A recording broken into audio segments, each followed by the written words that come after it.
শুনছেন দেবমিতার কাব্যকথা, কণ্ঠে আমি দেবমিতা মজুমদার। আজকের নিবেদন কবি রুদ্র গোস্বামীর কলমে কেউ একটা তো চাই। চ্যানেলটিকে সাবস্ক্রাইব করতে কিন্তু ভুলবেন না।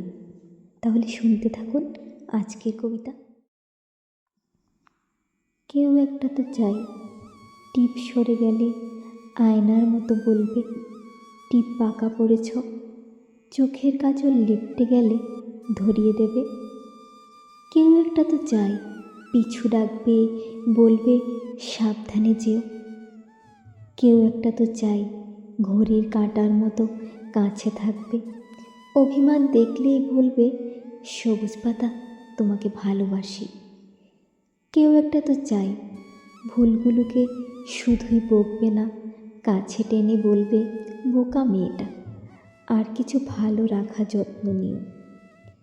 কেউ একটা তো চাই, খোলা জানালার মতো আমাকে আকাশ দেখাবে, বলবে এখানে ঠিকানা রেখে তুমি পাখি হয়ে যাও।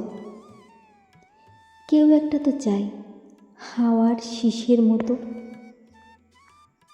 কানে এসে বলবে আমাকে ছাড়া কারো প্রেমে পড়তে নেই। কেউ একটা তো চাই, শাসন করবে আমার খুচরো বিষাদ আর আমাকে লুটতে আসা ডাকাত স্মৃতি। কেউ একটা তো চাই, গ্রীষ্মে বিছিয়ে রাখবে বুকে শীতল পাটি, বলবে এই বুকের মধ্যে তোমাকে বসতে দিলাম। কেউ একটা তো চাই, কাছে থাকবে, তুমি বললেই যেমন দু ঠোঁটে দু ঠোঁট মেশে। কেউ তো একটা চাই, কিছুটা সে তার, কিছুটা আমার মতো হবে।